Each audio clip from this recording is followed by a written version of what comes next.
Cuti Romero, lanzamiento que viene, esa pelota, ¡gol! আর্জেন্টিনার মুহুর্মুহু আক্রমণে লন্ডভন্ড সুইজারল্যান্ড শিবির। মেসির অবিশ্বাস্য এক কর্নার কিক থেকে ম্যাক অ্যালিস্টারের দুর্দান্ত গোল। কোয়ার্টার ফাইনালের মতো রুদ্ধশ্বাস ম্যাচে এদিন শুরু থেকেই আক্রমণাত্মক ফুটবল উপহার দেয় মেসির দল। ফলস্বরূপ ম্যাচের 10ম মিনিটেই গোলের দেখা পেয়ে যায় আলবিসেলেস্তেরা। ম্যাচের 9ম মিনিটে প্রথম কর্নারটি এলফেদি হেড করে বাহিরে পাঠানোর পর পরের কর্নার নিতে মাঠের অন্য প্রান্তে চলে যান লিওনেল মেসি। টানা দ্বিতীয় সেট পিস থেকে তার ক্রসটি যায় কাচের পোস্টে, যেখানে অপেক্ষায় ছিলেন ম্যাক অ্যালিস্টার। আখানজির পেছন থেকে দারুণভাবে উঠে হেড করেন তিনি।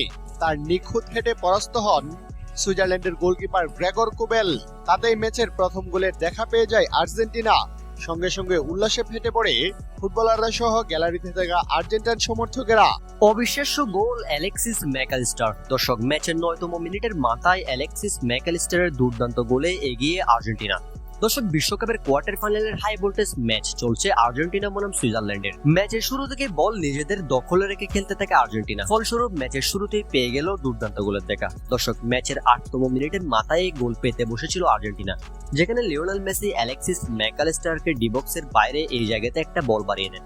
এই সময় ম্যাকঅ্যালিস্টার ম্যাচের 8 মিনিটের মাথায় দুর্দান্ত শট নেন, কিন্তু সুইজারল্যান্ডের ডিফেন্ডারের পায়ে লেগে সেই বলটা বাইরে চলে যায়। এরপর কর্নার পায় আর্জেন্টিনা, আর আর্জেন্টিনান হয়ে সেই কর্নার নিতে যান লিওনেল মেসি। লিওনেল মেসির দুর্দান্ত কর্নার থেকে আবারও হেড করেন আর্জেন্টাইন মিডফিল্ডার অ্যালেক্সিস ম্যাকঅ্যালিস্টার। প্রতিপক্ষের ডিফেন্ডারের মাথার উপর উঠে অসাধারণ হেড করেছেন ম্যাকঅ্যালিস্টার। ম্যাকঅ্যালিস্টারের বলটি চেষ্টা করেও রুখতে পারেনি সুইস গোলরক্ষক। আর্জেন্টিনা মুহূর্তে এগিয়ে 1-0 গোলের ব্যবধানে। এখনো পর্যন্ত চলছে প্রথমার্ধের খেলা। এখন দেখা যাক শেষ পর্যন্ত আর্জেন্টিনা এই ম্যাচে কত গোল দেয়। আপাতত 1-0 এগিয়ে আছে আর্জেন্টিনা, যদিও সুইজারল্যান্ডও এই ম্যাচে বেশ ভালো পারফরমেন্স করছে।